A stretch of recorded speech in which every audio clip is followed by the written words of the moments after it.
Ang mabuting balita ng Panginoon ayon kay San Juan. Papuri sa iyo, Panginoon.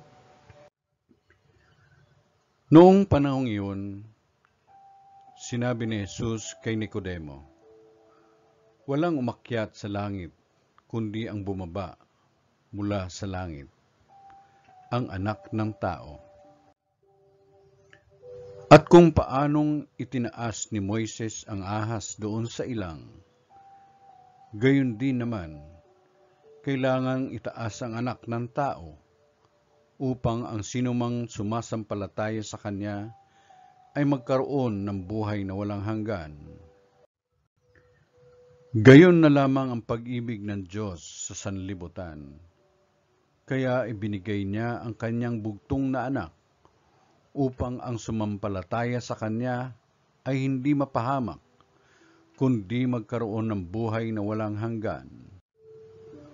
Sapagkat sinugo ng Diyos ang Kanyang anak, hindi upang hatulang maparusahan ang sanlibutan, kundi upang iligtas ito sa pamamagitan niya."